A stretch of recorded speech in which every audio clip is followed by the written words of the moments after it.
And good morning. Welcome back to another Lone Angler podcast episode. Glad you could tune in or download. I really appreciate it. Sorry, I just blew out the mic there a little bit. This episode number 161, is what we're up to already. I've got a great friend that came on, Lawrence Luoma. He is a tournament ice angler and just a all-around ice fishing fiend anyway. Lawrence is always a great guy to talk to. He's full of knowledge, touches on all kinds of stuff. He's a super detailed angler, and that kind of comes with the territory of being a tournament ice angler. And we talk about, the Schooly reel deal, Euro Nymph jigs for ice fishing. Yes, Lawrence and I both in our downtime discovered Euro Nymph jigs and tying them up for ice fishing. And we talk a little bit about our fascination with that whole system and more, and tons more. We talk a little bit more about the tournament ice trail and all the good things that are happening there. So please enjoy this episode. Also, please, if you want to help out the Lone Angler, head over to our sponsors, man. P3 Plastics, been sponsoring the podcast since the beginning. If you go over there, throw everything in your cart, use the code SPUG15, save yourself 15% off, except for Schooly reel knobs, because they're really not that expensive to begin with. And Della Bay rods. Absolutely. Thank you, Della Bay, for helping out and supporting the Lone Angler. Matter of fact, I've got my 2 Della Bay rods sitting here on the table waiting to get reels put on. I haven't put them on yet. I put up my Christmas tree, though. It's pretty badass. Got a Death Star on it. But anyway, if you head over to Della Bay and you pick out a couple of ice fishing sticks, use the code LAPFREE for free shipping. That's huge, man. So thank you to Della Bay for that. Thank you to Ridgetop Outdoors for supporting the Lone Angler. Yes, Ridgetop Outdoors is a locally owned bait and tackle stop right here in Bemidji. They're located at the intersection of Highway 71 and Highway 2, right there before you get over the overpass, right next to Pete's Place South gas station. And if you're heading up this way to do some fishing and you forgot something, which normally you do, swing in there. Justin and the crew down there will probably get you set up with what you forgot. So huge thank you to Ridgetop Outdoors. All right, well, I'm going to get out of here. I'm going to let you listen to this episode. It's a good one. I'm proud of this one. Almost 2 hours. Matter of fact, we're probably going to do a part 2. So enjoy your Monday. Christmas is almost here. Break time is almost here. So, yeah, kick back, relax, and enjoy this episode of the Lone Angler Podcast.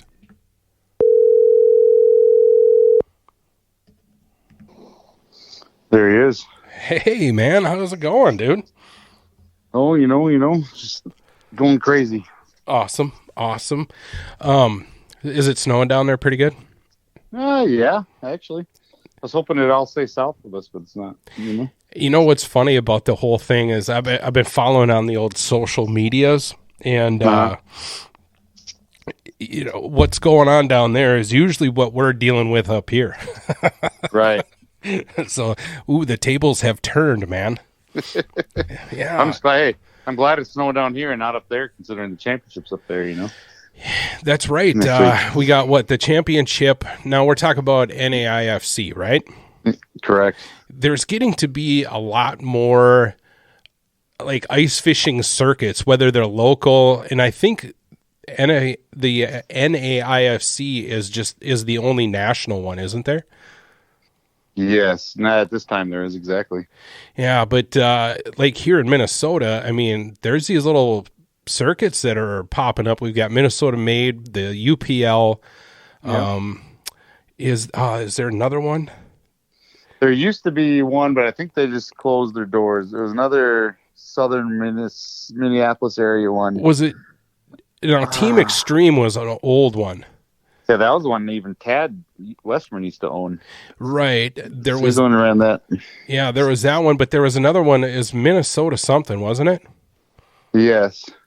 And they just closed their doors. Like I just saw like the Facebook post saying, "Sorry, we're not going to do it this year." Wow. Yeah, who were they? I forget. But yeah, there was just another one that was a local club too that kind of based off of UPL. Same with Minnesota Made, right? They basically they called Matt and said, hey, we want to do our own thing because there's not enough space in the UPL. Let's do another one. And then they're doing a little different, more like a club atmosphere too, and doing things for kids and all that stuff too. So it's kind of neat to see it. Yeah. I think it's super cool. A long time ago, I think I was in college, so for those folks that are listening, I went to college when I was 33. So it was probably, I don't know, 2009, 2010 maybe. I was talking with a buddy up here, Matt Brewer, and Matt Johnson, and the UPL was going on, and same thing. It was always full. And then those of us up here were like, man, do we really want to drive down there to fish, these weekends? And right. I had messaged, or I started chatting with Matt Johnson, and I said, man, it'd be really cool is to do like a UPL North and a UPL South, and like let's bring that old school high school hockey vibe back, where there was one champion, and it was usually a team from the North and a team from the South, and they just battled it out. And Matt and Johnson was like, dude, that would be really, really cool. And so I got to talking to Brewer, and we were, brainstorming, what lakes we'd fish and stuff. It kind of comes down to like, well, I don't know if I want that many people on this one or that one, because there's a big fish and this and that. And I just kind of fizzed out. But that, I still think about that conversation, and that, because I miss old high school hockey.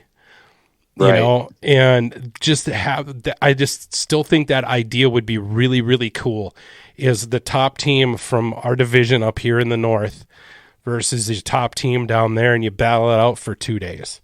Right. I mean, that could be fun in a neutral spot, like somewhere around Brainerd or Otter Tail or something.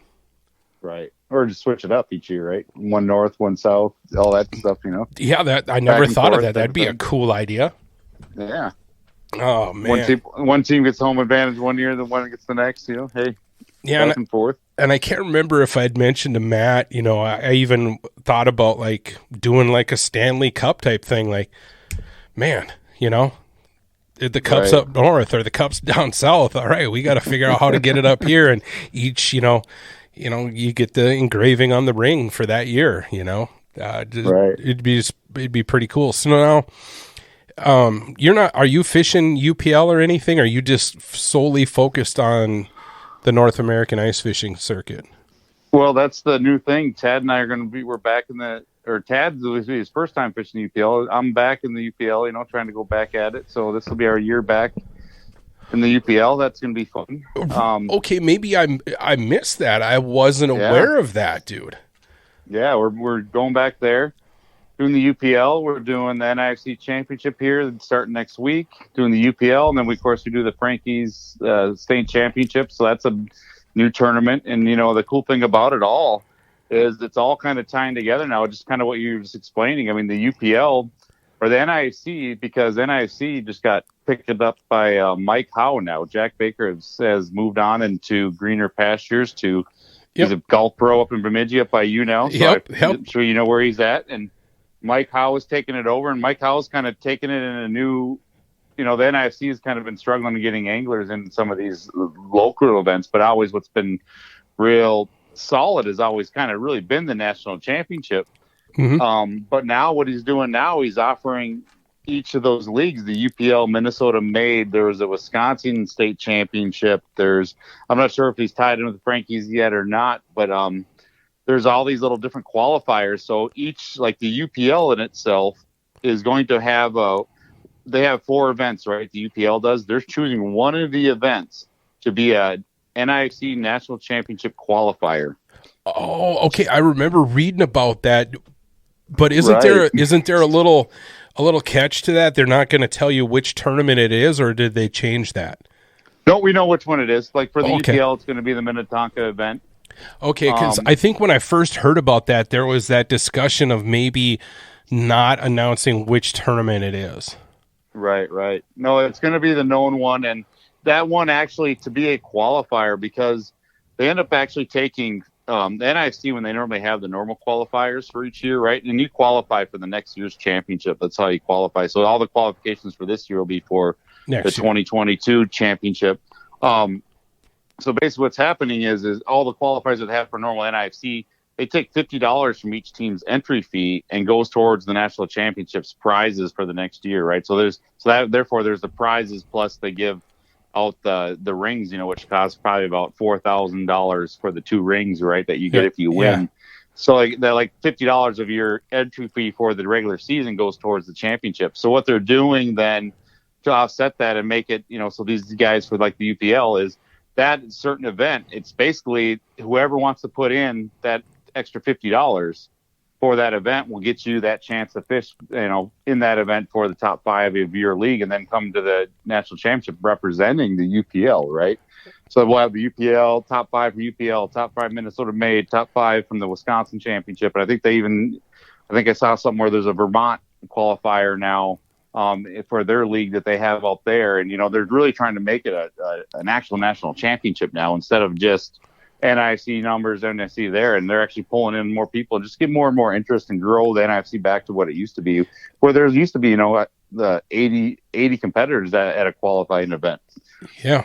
But I mean, kind of speechless, that's kind of a no-brainer. I mean, to have these little clubs, as qualifiers, and I like to say circuit, almost like a circuit type deal.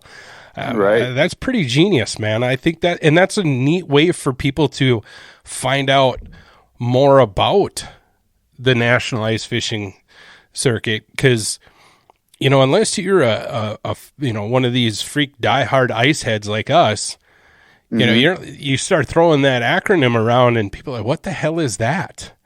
I think it's great. It's great. I know that they had a I think was it a championship up here on Bemidji one spring? It was just the qualifier. That was just the qualifier. Oh, that was the qualifier. Yeah. Yep. I went down there and they had the weigh-in and the award ceremony or whatever at the Green Mill, and they were all out on Bemidji, which there isn't a whole lot of panfish in there, and there's not a whole lot of crappies. So the main deal was perch. Right. And it was pretty cool to see some of these guys and their rigs, and I knew some of them too, and knew them through the social media. So it was nice to actually shake hands with them and stuff like that. So, I think Anthony Rodriguez was here. Yep. And I got to chat with him, and which leads into the next topic, was the whole tight lining thing. You're right. Yeah. I mean, he shot probably one of the greatest instructional tight lining videos that has been shot to date. Right. And I'm sure that is kind of like on your radar to maybe try to one up that. It's been kind of there. I've had people wanting to do it with me or offer to do it. Say, hey, I'll come film you. Let's make a better one. Let's do another one. There's always been these wants to do it. We've even tried it. I remember back in the day, me and Nick Cox actually made one for an ice team video, and we actually made one like that. But of course, we're like on Osakis, right? I'm on Osakis on my home water, I always call it. We're gonna do this tight line video, and for the life of me, we can't find a dang sunfish to even catch. All we're catching these small perch. And it's like, you got to be kidding me here right now. That's how it always goes, man. That's how it is. Should have been there yesterday. I mean, fishing's always fishing. I tell you, it's like you even go to your main lake, and it's always hard to do. But the goal has always been to try to get one even more in depth and talk about it. And it's something that's been passed down. And I had an interesting conversation yesterday with Tony Boschel. Oh, he's a 2-time national champion, right? And super cool dude, man.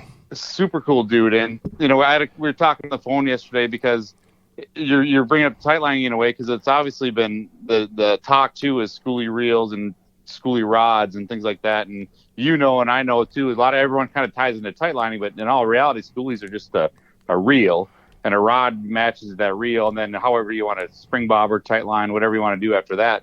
But it was pretty funny because we're talking about all the different rods out there. They actually had that old tuned up custom rod. One of the first ones that you and John made, or you and Adam made, was still there. The one with the short handle that they actually found it, and they brought it to the show. So some people were looking at that one. Della Bay's making one. Have you guys did in your virtual ice show you did. Yep. You know, they showcased that one there. In fact, I had them make me one of those too. And you're seeing a lot of those rods that are out there that are matching that Schooly reel and the tight lining. And so we're getting more and more people wanting to do it, you know, and now even tuned up and they want to make the rods again. And I'm just like, geez, last time you guys didn't want to make them anymore. So it's just cool to see the people wanting to do that and get into the tight lining. And it's just, so the need and the want to create a better video is definitely there. Yeah. And I think I was thinking about it. I think it was somebody had asked a question and you put a link to the video in a comment or something, and I watched it again because I know I've watched that thing 1,000 times. Yeah. And I got to thinking it'd be cool if somebody redid this, even if Anthony redid this, where you'd have almost a split screen so you could see what's going on, just like in there, like in the hole, like you're looking down the hole, but then an underwater one pointed at the jig so that you get an idea of what the jig is doing. Right. You know, and then of course the Goldilocks moment would be on, you know, getting the video footage of a fish actually hitting the jig, and then you could see that line go slack as, you know, this split screen view. Right. You know, I think that would be the ultimate way to wrap, because I understand it, you understand it, but it still is one of those concepts that, you know, if you're kind of new to ice fishing, it's right. It can be a mind bender. Well, I think too is what you're talking about, and that would be really cool, even in my thought, because in all reality, to me, tight lining and bite detection, in my mind, is still theory, right? I think it's still theory of what I'm actually seeing in my line and what I'm doing to my jig, how I'm manipulating my jig, how I'm manipulating my line, and then how I see a bite. And it's the same goes with a spring bobber, what's actually happening to the bite. Like, I still think there's theory, like there's always this theory of an up bite. Yeah. Right? And this theory of an up bite, especially when you talk noodles and spring bobbers, right? Everyone's, oh, you got to see the up bite. You got to see the up bite.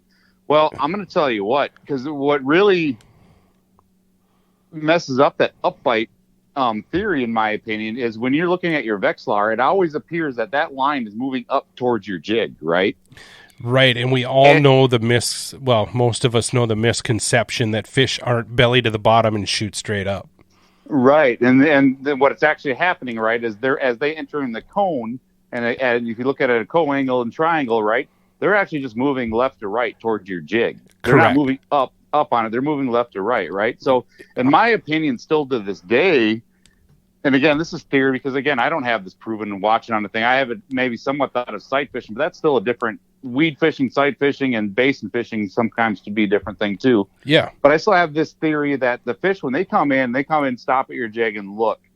They always stop. There's never really a fish that comes in and whacks it hard. Now, don't get me wrong. There's prime time days where they come in and whack it. Oh, yeah. Yeah. I would say 90% of the time, a fish is going to come in, look at the jig, and stop, look at the jig, and then grab it. Yeah, right? Especially bluegills, because they're really not like an apex predator, like a pike or a bass, where they're ambushing. Exactly. They see that morsel, they come up, they inspect it, and then they put it in their mouth. Exactly. So my theory on this, though, is what's actually happening when you see an up bite, and especially when you're using mono, and this is why I think mono is a better line for bite detection, is when a fish actually grabs that line, they're actually grabbing it, pulling it sideways, and as they grab it, they actually put slack in your line, because that slack is actually causing now that line to float, because the tension of the jig is no longer on the line. Correct. Yeah. So that's my assumption. That. And then that's why you see an up bite. So then that tension releases on the line, and then you see your spring or your noodle rod bound up, right? And that's the same thing that you're watching on your line. Is sometimes you're seeing that, and I think sometimes in my mind too, and when I'm tight lining, that I'll even see the line pull sideways and not go slack, because it's going sideways, and maybe the fish turned a little bit, and then they second grab it. When they second grab it, then you'll see the line actually go slack too. Because you're also dropping your line, and you can give them the slack too to make sure that they have it. Yeah, and that's kind of the ways to get the bite. So it's just kind of a theory, but it's like it'd be really cool to see that on video if that's actually what's happening. I don't know. You know what I mean? I just always think that up bite is a thing that is never really happening. I don't know. Well, let's take a moment and and I think this could help not prove your theory, but add that extra layer of visual, let's go back in time when we used to fish crappies with a bobber and a minnow. Yeah. Okay.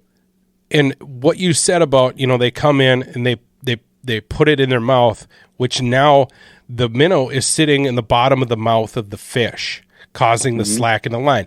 There's the bobber laying on its side. Now the fish just in that same horizontal plane swims off to the right or to the left. That's where you see the bobber go back up, down, and to the left or the right.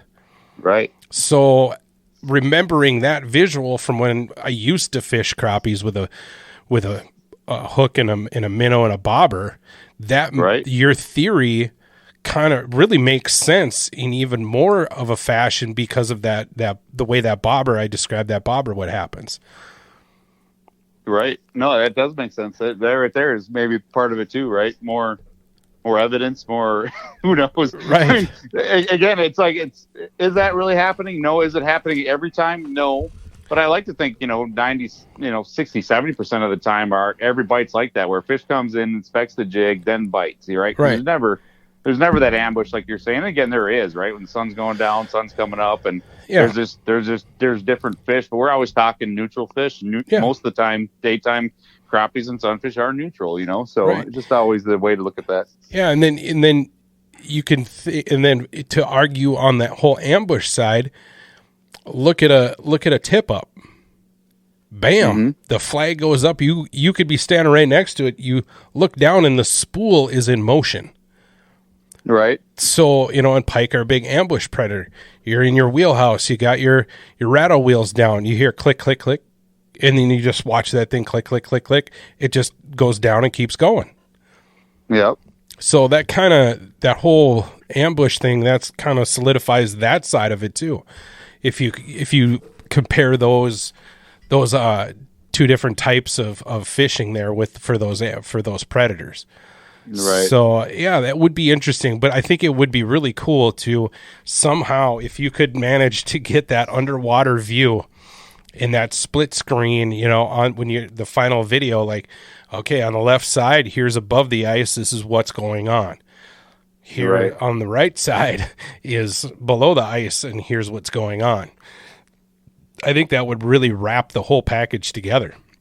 Right. And a lot of that theory too comes, and again, that's kind of where I was going back to with the Tony Boschel comment. I kind of realized I didn't finish that statement with that one, but me and him were talking about the past guys. You talk about Dave Young, Bodecker, and the tight lining thing. And the tight lining thing is really funny too, is to go back to history. The conversation I was having with Tony was saying even like Dave Young had learned it from a guy, and I don't remember his name now that I had this conversation, so I'm that short memory.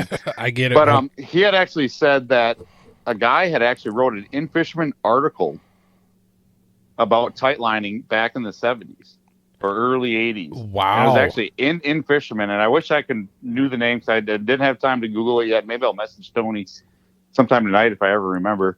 But then at the same time, though, MT, that's my old partner, our mutual friend, and he was a huge tight liner, and he was a tight liner before I ever met him. In fact, as far as I know, me and him were technically the first two modern day Minnesotans doing it, right? Because obviously someone back in the day did it, or even back in the day that was from a Michigan guy. So who knows, it's even a Minnesota thing. And the only reason why we did it, right, is because I'm fishing the NFC circuit and watching the guys do it, and I wanted to do it. Yep. But so this article, but MT had said he actually learned it from In Fisherman. And I was always just dumbfounded by that. I'm like, how in the heck did you ever learned it from that? But now talking to Tony, it all kind of circled back. I was like, wow, okay. So the whole point is a lot of this stuff, the tight lining, the theory, all that stuff, it all goes back to people before us, right? Right. It was all created all before us. And I always try to, when we talk about this stuff, is credit these guys. Dave Young, Mike Bodecker, those are the guys I learned from, especially Bodecker. That guy is just a whiz at tight lining and watching the bites. And he just kind of what he put in my mind, visualized, always seemed to help me too a little bit on that. Yeah, I'm familiar with the name because, being the YouTube nerd that I am, back in like 2009, I think it was, I stumbled across this Iceman series, Iceman series. And that's how I got to know, Dave Young, or the names Dave Young, Mike Bodecker, Zibby and Yasik.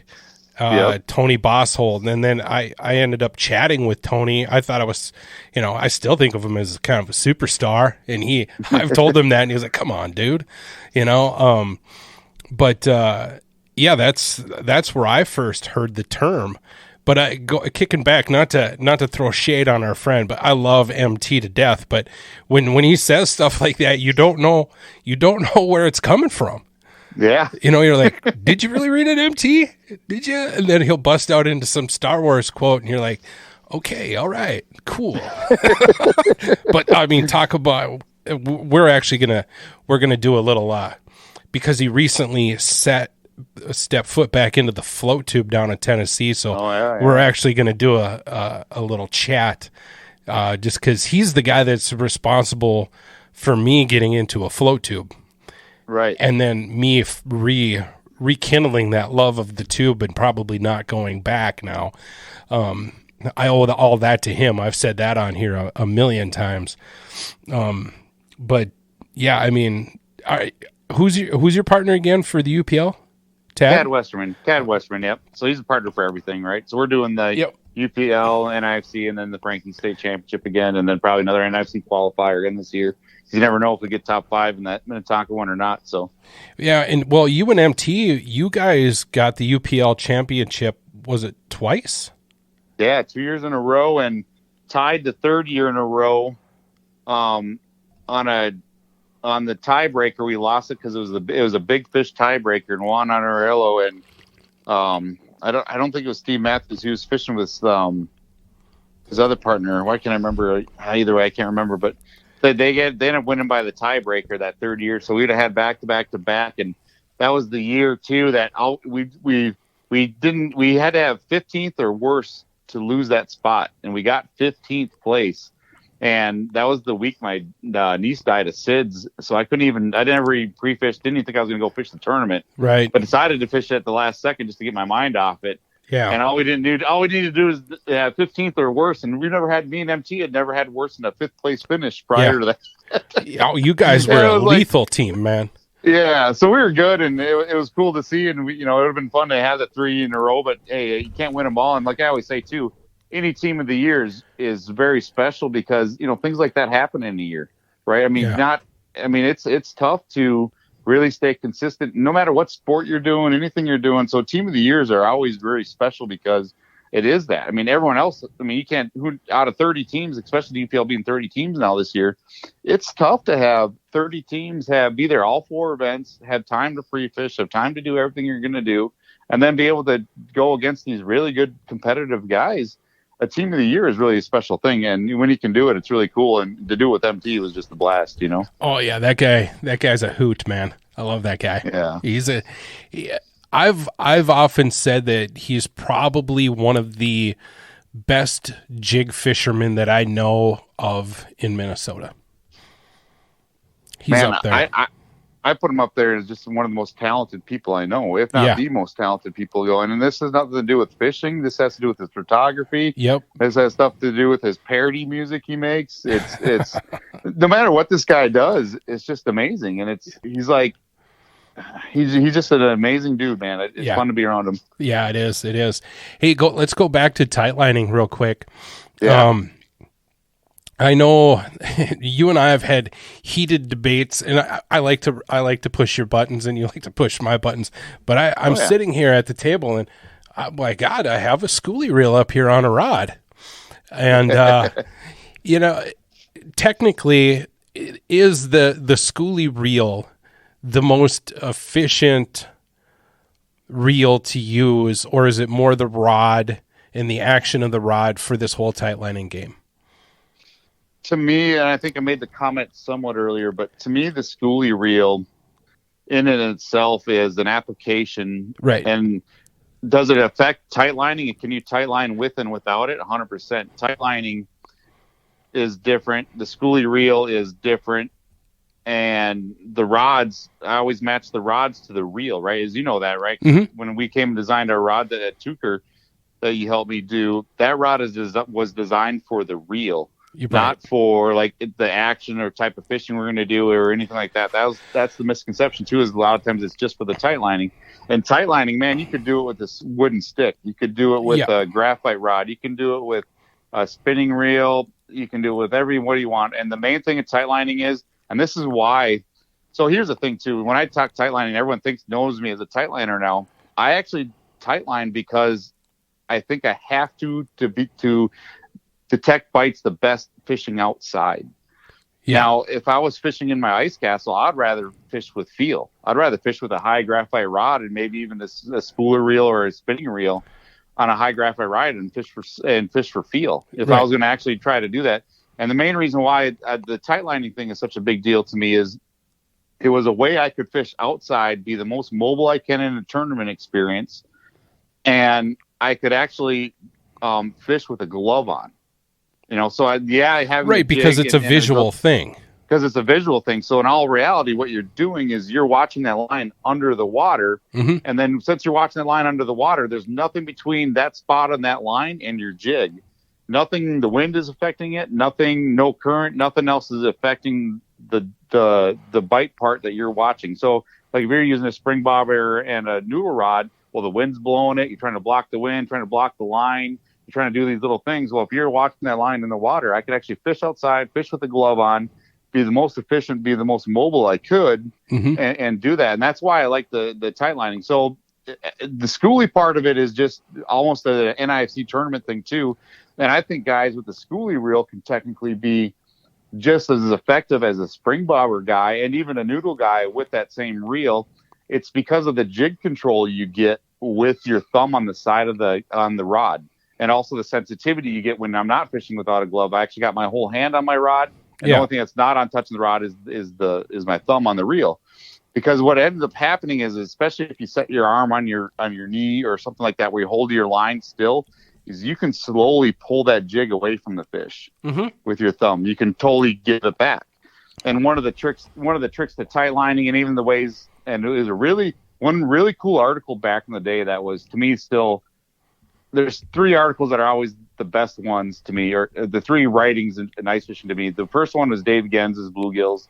The second one's Pat Smith's, I believe it's called All About the Dabble.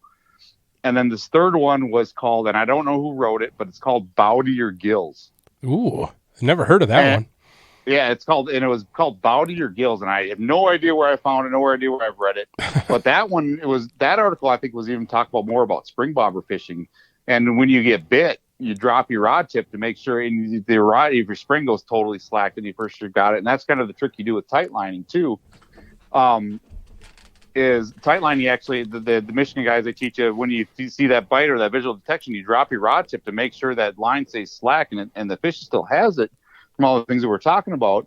But what's really cool is when you bow to your gills, right? Well, say if you get a bite, it's a retractor. Say if you come back and the fish comes in nice and slow, right? And the fish, like we talked about, comes in, pauses, grabs your hook, but grabs it halfway, right? And then all of a sudden you set the hook because he's grabbed it, right? You saw your spring move, set that hook, you set the hook, you pulled it right out of his mouth, right? Well, when you did that, right, you just moved your arm 1.5 feet in the sky, right? Right. Well, where do you think that jig went, right? That jig went 2 feet above the fish's face, right? And that fish scurries off, goes wherever.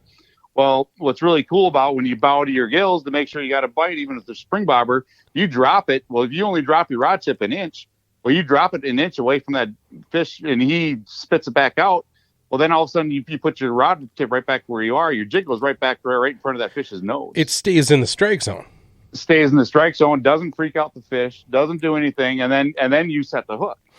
Could I if I add this, would this make sense?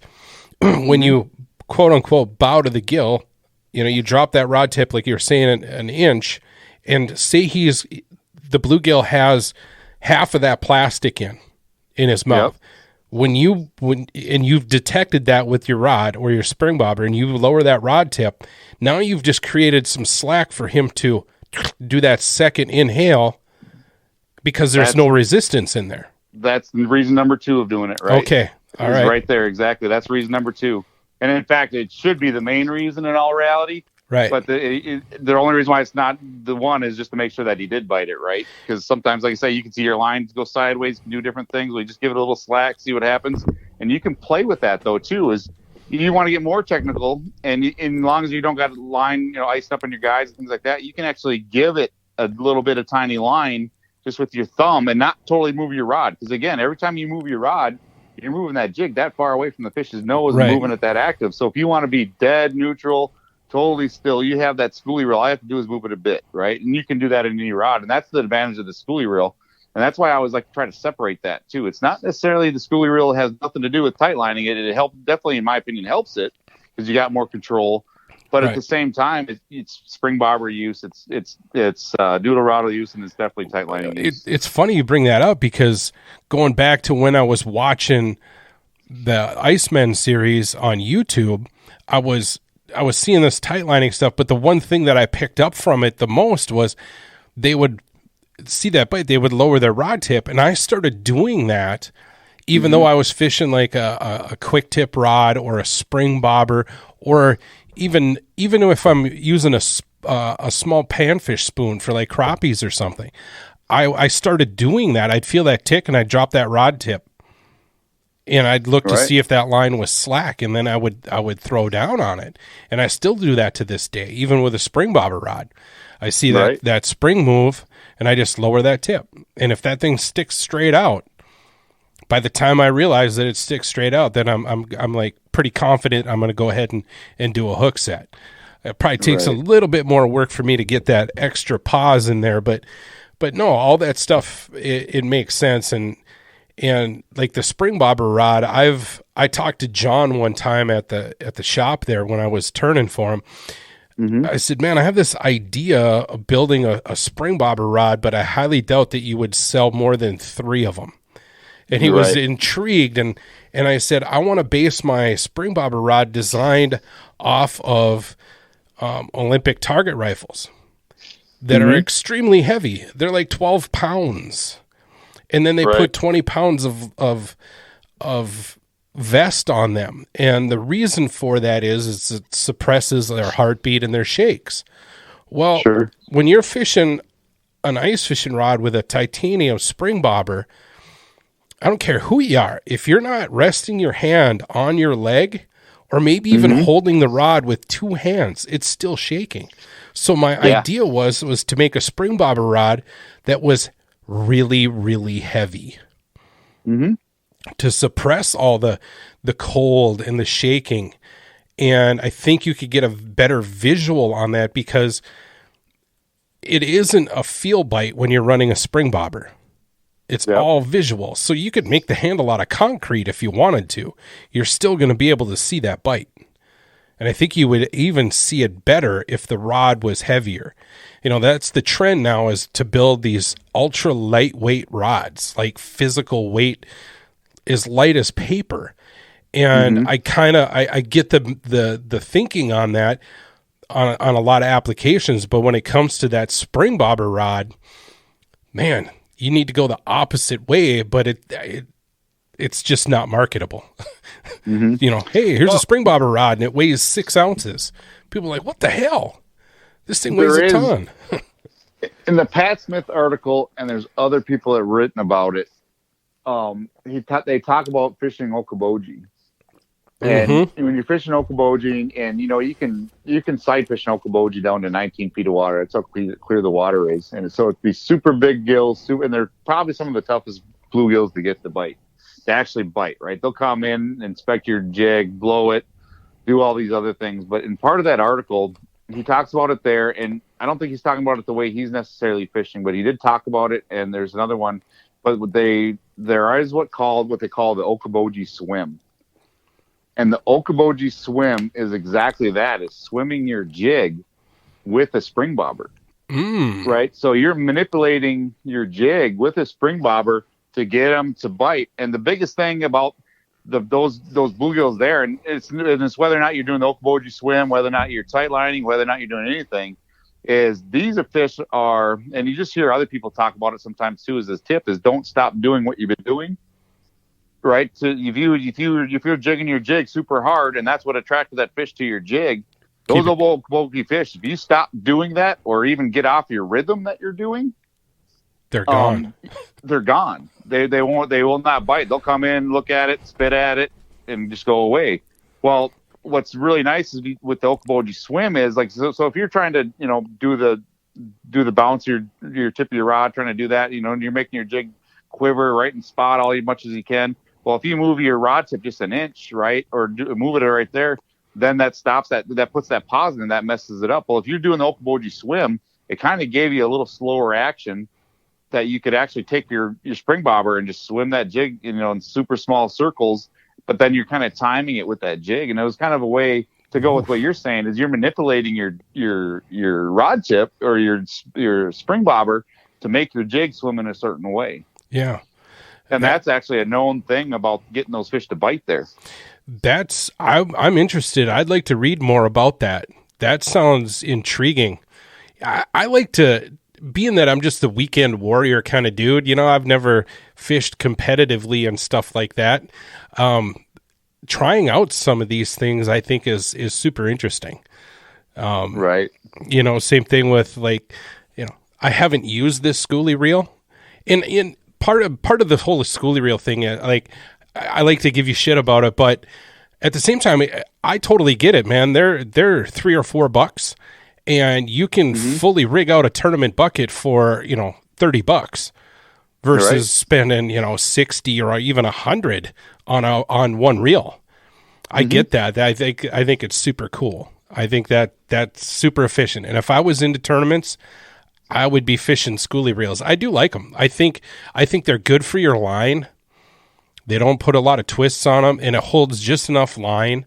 I like fishing the inline reels. Like I like the clam spooler elites for crappies in deeper water, and then I like the clam straight drops, just the 1-to-1s. But my problem is why is the spool so freaking deep? Right. One internet session way late at night, I started looking at reels from Japan, your Shimano's and your Daiwas, and a lot of their spinning reels, you can get them with a shallow spool that holds like 70 yards of 8-pound line. Right. Because it's all you need. And I wish that a lot of these inline reels that I like to use, like I've thought about maybe trying to 3D print something like almost like an arbor that I could snap in there.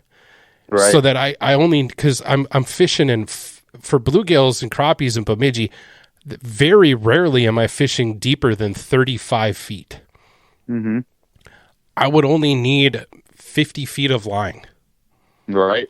Technically speaking, but here, I have to put, 40 yards of backing on, and then I got it, I can get her filled up pretty good with 110 yards of 3-pound mono. Like, what am I doing? And that's why Crafty laughs at me, because he'll ask me, dude, how old's your line? And I usually have an answer of like 2 to 3, maybe 4 years old. And he's like, you don't change it every year? I'm like, dude, I'm fishing in 30 feet of water max, so all I really technically need to do is strip off 30 feet of line, and I've got fresh line. Right. I don't need to re-spool the whole thing. Different open water, you're casting, you're trolling, all that kind of stuff. Ice fishing, there's one presentation, and that is vertical. Right. And if you really think about it, unless you're burbot fishing, seldom are you fishing past 40 feet of water. Unless you're Lakers. The open water fishing too, the Daiwa Revros LTs I always like to use, right? To me, heck, you can find their reels for $40. Yep. And I love the things. And the reason why I like them now too is because just of that too, they have really shallow, I don't know, is shallow the right word? Shallow, because there's not much of an arbor to it, right? There's very little at all. You can barely put just enough line on there to do that. Yep. And I'm with you too, because everyone asks me, well, even with the Schooly reels, because there's people online who put a bunch of rubber bands on there. They do a bunch of things, and they just go, and everyone's like, well, what do you do to fill up your spool? In all reality, I go, I just keep adding line. And same thing, what you're doing, what you talked about is like before tourney days, I add, 30, 40 foot of line to each one of my game day reels, right? Right. and I just keep adding line to it, and then as I keep adding line to it, it gets bigger and bigger and bigger and bigger. And does it really? And do I really worry about coils in that sense? Not really, because I'm putting fresh line on all the time, right? So your fresh line, and plus that arbor, the inside the spool is getting bigger. Getting bigger over time. Exactly. That's one of the main reasons why, like, these inline, like your straight drops and your spooler elites and stuff, is putting backing on is one, to make that arbor bigger so that your line, when it's looped on there, is bigger in diameter, so you won't get those little loops in it, right? Little kinks in it. And I mean, you don't have to do that. You can spool the whole thing up and just call it a day. But if you can make that arbor larger, so like what you were saying with the Schooly reel, if you just keep adding line, your line's just going to be that the less coiled up. Just get bigger and bigger and bigger, and that's one of the advantages of it. So they say too. I think at some point, because I'm putting on so much fresh line on there, I just stopped caring about it too. And one of the advantages though also too is using the Schooly reel or any reel that's 1-for-1 too, is you're stripping, or you're not using spinning reel, right? Is you're stripping that line off too. So if you take that first drop of the day, right? Mm-hmm. Take that first drop of the day and stretch out your line. You just stretch it out for those first drops to the depth you're fishing anyway. Stretch out that line and take the coils out of it, right? Burn it to your hands a little bit, warm it up, and get it out there and get it down, and then you're doing fine for the day anyway in that sense. So yeah, and I fish these 1-to-1s and stuff in deep water. They say, oh, they're anything over 20 feet you should be using a spinning reel. I'm like, I can strip out line faster than a spinning reel. It comes off a spinning reel. Yeah. And plus I know exactly how much line I'm letting out, because I've taken a tape measure and when I extend my arm fully out, it's 41 inches. So I just say 40 and I just strip it out and I count it out, and I know exactly within an inch or two of where I'm at. That's why I've always got a kick out of the free fall lures and people like that saying, oh, you can drop fast up and down. And I'm like, wait a minute, let me think about this. When I'm stripping off my line, I actually strip off line faster than a 5mm jig can fall. Okay. So, and I sit there just going, that's weird. So I'm like, what's the point of that, I guess? But I hear either you. way, if I can strip out that, if I can strip it off just as fast as it's falling, what's the difference between fishing shallow water, deep water, thing the other reel? Exactly. I can strip it out fast enough so that even using a 5mm tungsten, I can strip it out fast without any extra effort. I'm waiting for the line that's floating on top of my hole to go down. Right. And I've said for years, like, yes, tungsten is heavier than lead. I get that whole part. But for me, in my tiny brain, the jig is only going to fall as fast as the design allows it. Right. In my opinion. A lead spoon of the same weight as a tungsten ball jig is probably, in my opinion, and I might have to do this, would fall faster because of the way it's shaped. That again, right. It is, depending on the spoon, it's going to kick out to the side. Yep. But if you could keep it straight, it would fall faster because it's got less resistance. Right. If you could keep spoon from swinging out, And that to me is actually, and I'm not a big fan of it yet, just because I haven't put the time into it yet either, of the fascination of like the pinhead minnow and the baits that are like that. I think that is really what the popularity of that is it gets down there fast because it doesn't flutter to the side, right? And so it's just that straight little dumb lead weight, right? That's 3/4 of an inch long, 1/2 inch long, and it just falls straight down and gets to where it's going, where you need it to go fast, right? Yep. So I think that's kind of what I think that's what helps that. And another thing that kind of giggles me on that topic a little bit is you always hear people talk about rate of fall when they're talking tungsten jig, and I just always find it really funny. And I just think like rate of fall, tungsten jig, and panfish. Now I get rate of fall when you talk about walleye fishing, right? You cast out that jig on a shallow flat and you're popping it, you're popping it 4 or 5 feet off the ground and the jig's falling, right? And even with bass fishing, right? You got a heavier jig's going to fall straight to the ground. The other one's going to fall maybe to the side. Flutter a little bit, to the yeah. left, flutter, right? Jigging raps can go up, down super fast, ready to fall there, right? Well, when we're pan fishing, who thinks or talks about rate of fall? It kind of makes you jiggle a little bit, because in all reality, the rate of fall is going to be as fast as you let the jig down anyway. Right. So it doesn't matter anything. And the other thing is who's going to be jigging their jig 2-3 feet, rip it in front of the fish's nose and get bit right away. Right. It's doing little like 1/8 inch hops if you're doing it right. Doing 8-inch hops. So yeah, or if that, right? Right. So it's just kind of like, well, what does rate of fall really have to do with the jig size or the tungsten jig? And it's just kind of a quote there. It's just a term that always gets me cracking up is, oh, the rate of fall, a jig is better or faster or slower. And it's just like, well, that's just, you're putting out a presentation to a jig that the fish is going to slowly come up and grab anyway. No, because they're not ambushing it like we talked about earlier. Right. No, that makes sense. And sometimes I shake my head at some of the lingo that gets thrown around, because guys like you and me that for some strange reason will hear something and at least I'll sit around for hours and think about it in all aspects of it, trying to, and not saying that it doesn't make sense, but like trying to place it in a manner that it does make sense. Right. Some people just say it, just to say it. I don't know. But yeah, I've had those deep thoughts many times as I'm waiting for the crappies to come back around from there. Because a lot of times we fish these basins up here. Yeah. And I've been in some arguments with buddies that take off, we got to chase the school. And I'm like, and this is where I age myself. I'm one of them old timers now. I'm like, why?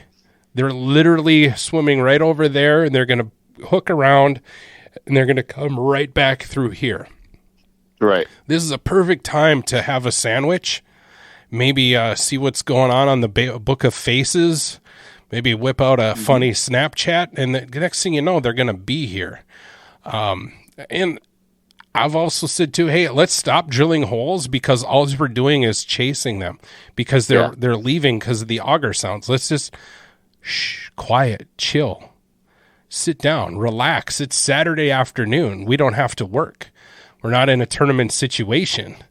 Nobody is. I'm looking at the shoreline. There's nobody there with a check, so I want to just chill out and relax. No, and I'm with you there too, because in all reality, you start thinking about the biggest fish that I ever caught, and especially crappies. When you're talking on that topic, the biggest fish I've caught are when I'm stationary and not doing anything, not drilling holes, not doing, sitting in a fish house. It's always the biggest ones that are there you're waiting to just come in. They're doing their own thing. You're not chasing them around. You maybe even got one Vexlar running because you decided to slow down and not do anything. You turn off, like you got 4 guys in a room. There's no reason to have a Vexlar going on for all of them, because the crappies aren't even there anyway. And guys will turn their crappies as school comes back in. Maybe everyone turns back their Vexlars. That was back in the day too, when the battery life was a different issue, right? Right. But even still, yeah, same thing. If you think about it, those are the biggest crappies I ever caught. All the 15 inchers, most 3/4 of the 15 inches I've got have been in a fish house and sitting around, not drilling holes and everything. In a tournament situation. Yeah, and I don't know. Have you seen the episode 2 of the Crappie Chronicles? That's exactly where I was going to go too. Yeah, I agree with it too. Those in Waldo Waldron. He's a good friend of mine too, and a super smart angler. But those guys, yeah. I mean, there's no snow cover to deaden any sounds, and it was kind of cool to see them. Like, hey, we just got to kind of maybe just sit and wait this one out, because all this commotion that's going on up here is just pushing them away. Right. Especially with shallow fish. I think there's a lot of merit into just sitting and chilling. There are days too where, yeah, I guess if you really want to put a hammer on them, get the batteries out and start punching the whole basin out if you want to run around and chase on them. But like I said, I've aged myself now, and I like to, because I have Saturday off and I don't have to work, I like to just sit down, relax, stare at the Vexlar, wait for my mark to show up and fish him. Well, even to talk about timing of this, because this is the conversation I've even had with Waldo, and it's even with Waldo and Griffith, because here's the cool thing about that show, in my opinion, is that show has yet to show the fish that Adam Griffith catches. I know, I've heard. And when that does do that, it's going to break the internet, right? Everyone's going to go, oh my gosh. But the other thing is too, is when I've talked about them catching those fish, they've exactly said that. And it's even in the Target Walleye episode. Its number one story right now is in its Waldron fishing. It's Waldron talk about fishing at night and being slow and the timing and all that kind of stuff. So it's all there and they talk about it. And that's the same thing that they do, right? They're, in all reality, they're targeting a big fish. They're not out there trying to catch a limit. They're not out there trying to do what they want. Yep. They're trying to catch an 18-inch crappie, which is ridiculous. I mean, it's absolutely ridiculous to catch an 18-inch crappie. I think the biggest I've ever caught is 17. That's what I even told them. I go, I'm a tournament fisherman. I hit a lake, I daytime fish. I go try to catch the biggest average of fish. You know, the biggest thing that screws tournament anglers up is they catch one really big fish and they think that's what they got to go chase for a tournament. And you end up, because you're talking about 16 fish, you're gonna ruin your chances to win chasing one big fish. Oh yeah, yeah. But also that too, when you think about it, these guys stop, do what they're doing. They're fishing for one big fish, 1-2 big bites. That's a different setup, and it's ambush spot. And I think the way you're talking about, you know, taking your time, slow down, eat a sandwich, you're increasing your chance of catching a bigger one if you know they're there in that lake. Yeah, you know, and that's where my fishing is kind of morphed into over the years. Is I like to call it monster hunting. You know, when I go out onto certain lakes when I'm going to do that weekend, I'm not expecting a bite, and I'm hoping for that one bite, and I'm a 5-hole Johnny. I'm set up in my area where I feel the most confident and probable. I've done my research, and that's where I'm not going to be moving around and causing a bunch of a ruckus. Kind of like trophy hunting white-tailed deer. Even though I'm not a deer hunter, it's the same type of principle. You know, you're not running around. Big, giant bucks are very, very rarely shot on a drive. Right. They're mostly right at dusk. Like, I could barely make them out. Like, I had to look at my watch and make sure that I was 30 seconds legal, shooting time-wise. But I do you fish, well, when you're recreational fishing, do you like to fish at night? Yeah, well, I mean, so that's always the thing too. So we have my ice castle. So I, you know, even though we tournament fish, we still own an ice castle. Try to get the family out the most we can, and we're fishing at night out there, right in the ice castle. Same thing, best ambush spot we can.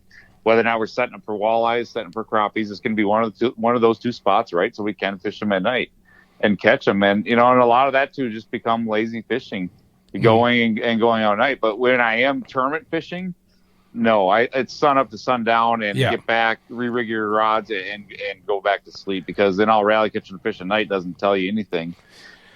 Yeah, I did it a lot. What I call monster hunting. I started fishing a lot for big bluegills and crappies. I'd go out just before the sun would go out. I'd drill out my area. I had a little PVC tube full of those driveway markers. And I would put those by the holes so that when I hit them with my headlamp, I know exactly where they're at, and I could walk right to them and not step in them.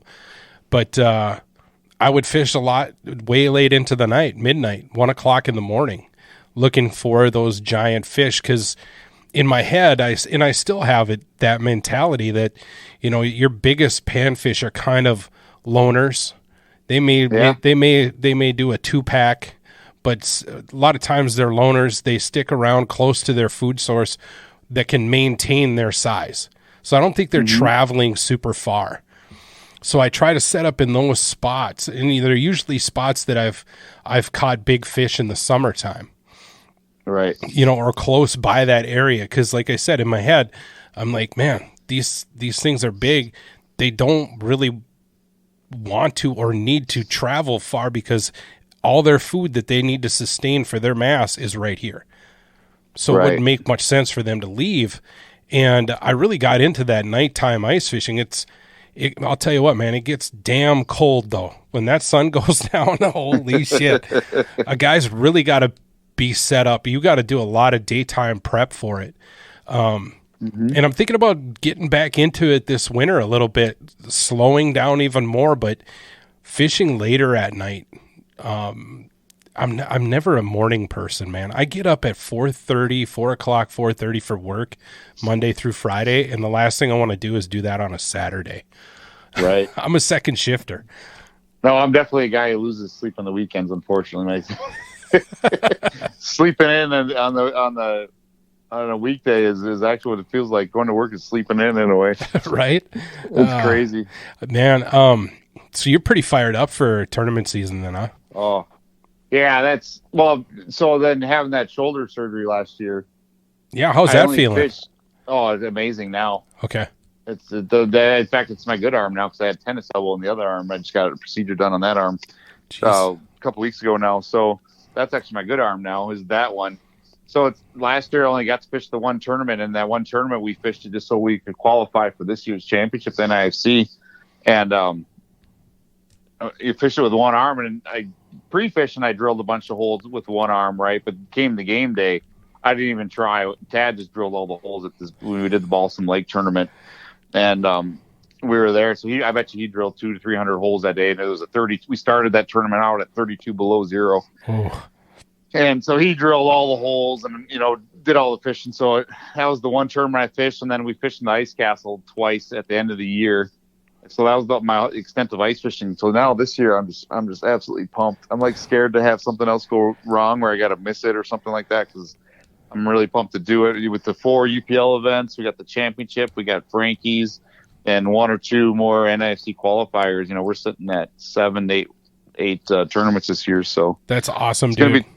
It's going to be time taking, but we're excited. I'm excited to get back to the UPL. It's just more fun.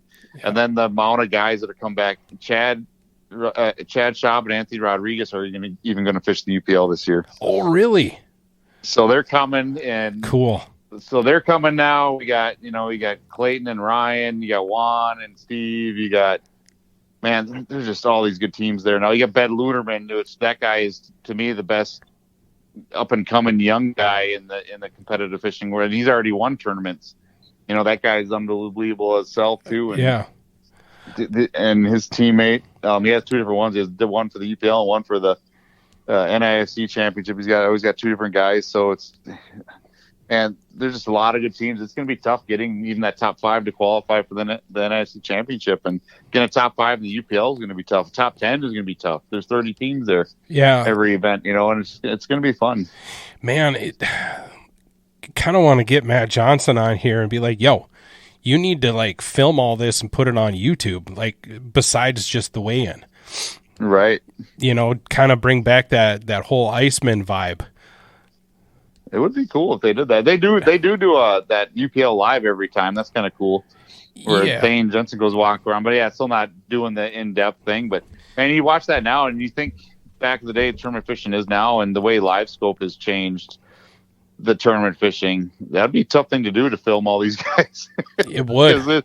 The live scope has just changed the game, so it's made it more mobile. So is UPL allowing the live scope? Yep. Oh, they are. They allow it, and they do it the way I think is the best way. Is is if it's in the hole, that counts as the hole you're fishing, right? So you can't just scan an area with it off your 4-wheeler, leave it in that hole next to your 4-wheeler, run the 30 yards, drill out those holes, catch those fish, run back and forth. Okay. You have to actually pull the live scope out of the water, otherwise you're fishing that hole. So, because in all reality, because especially nowadays with the technology of live scope and mapping and everything else, everyone knows fish. There's not really that many secrets anymore. Right. So everyone knows there's fish there. Everyone knows it's there. So it's not like you're hiding places. But in all reality, what I'm trying to say is there's always people fishing the same areas. And if you got your live scope in the hole and you're going there, well, you're actually blocking an area where a guy could be fishing. Mm-hmm. So they call it hole blocking in the competitive world, right? And that's what you're doing. So in all reality, they're forcing you to pull it out of the water, and you can't fish that hole unless you are doing what you're doing. You just can't fish 2 holes. So let me ask you this question. It almost sounds like it's not even worth using. No, you have to use it. Okay. So back when I first started tournament fishing, and this was true until until Panoptics came out, LiveScope came out, 95% of the tournaments, 95% of the tournaments are always won in the weeds. And especially in these metro area lakes, Yep. they're always one in the weeds because that's where you could always get the biggest average crappies. Right. And what would happen is you would get your 8 crappies in the weeds, find those fish, and then you'd go, and a lot of times, and I've done it, you can run out the basin and get 1 or 2 kickers just ice trolling, right? Just drilling out as many holes as you can, just go till you mark one, catch one, and all of a sudden you can catch a 13-inch kicker, a 14-inch kicker, right? And you're like, all right, and normally that would right there seal the deal and you won the tournament. Well, what has changed the game is LiveScope has now allowed these teams to go out and get 8 of those 12 to 13-inch crappies. And it's raised the weights since when weeds were the 95% winners, it's raised the average weights of the tournament by 2.5 pounds. I got you. So if you're not out there now trying to get those 8 average basin fish, or at least, you can still win in the weeds, but you better know what's in the basin too. Yep. If you're not doing both now and running around and getting those averages of those fish, then you're toast. You really almost can't compete without it in these lakes where those basin fish exist. Like there's still lakes like where the Frankie's is going to be in Chisago. You can get away without LiveScope and still win that tournament, no doubt. Okay. But so there's just certain tournaments, and I would say 6 out of 8 tournaments are going to be that way. Okay. Yeah, like I said, I don't fish tournaments and stuff, and I'm glad I asked that question because I was really curious about how that operation, because not only just in ice fishing, but I think it's something that's being watched, on the professional like bass circuit level. Mm-hmm. I don't know right offhand what Bass's stance is on it or MLF, but I know it's been talked about. Right. And it always will be, right? I mean, even if you look at it back to the history of all electronics, underwater cameras, you're going to see the fish now. I remember back in the day when those first came out, I mean, they were almost going to take that to the legislation. Right, for an aqua view, and it's just like, man, that's weird, because now you think about it, did it help you catch more fish? Well, heck yeah, it did. That was what was winning the tournaments, like I was saying in the weeds, was guys doing the camera work. I mean, Kevin Fastbine and Curtis, these guys, man, they defined camera work and how they did it. Newbie and Wilson and then IC, they won their championships by camera work and using a super small drill bit and sticking their micro camera down that and then cover up that hole, and you never knew guys were there fishing. Right. To even find a spot. Those used to be little tricks that people used to do, and it's just they're still there. The camera did help them catch fish, but did it get outlawed? It never did. And will this get outlawed? I don't know. Can it get better in this? I don't know either. Right. Because this is pretty ridiculous how good it is. But yeah, where do we? I've asked that question before. Like, where do we go from here? Where do we go from this point? And then I start reflecting back on ice rods, and I've talked about it before. I remember my first parabolic curved ice rod. It was a Dave Gens Berkeley lightning rod. Mm-hmm. It was 25 inches, I think, but it was the coolest thing on the market. It was $27. Yeah. Now, you don't even bat an eyelash at $80 or $100. Right. I was down at Reed's for Vexlar Black Friday weekend, and they're $200 Loomis ice rods. Yeah. And I'm not talking shit about G Loomis or nothing. I didn't see many of them leave the store. I don't think I've seen one of them, but I think that's for right now, that is like the limit. Where not that long ago, I was like, man, $110. We are crazy. Now, guys don't even bat an eyelash at $110. No, they buy 2-3 of them at the beginning of the season. Yeah, and now the $70 and $80 rods are your bargain ones. Yeah. Like, wow, we have progressed rather quickly. Well, there's a lot of rods. I mean, that's what's so funny. We talk about how cheap, using HG Blues and Schooly reels. It's funny. There's a lot of rods out there that are in that price range of $40 to $80, $90, I will not touch.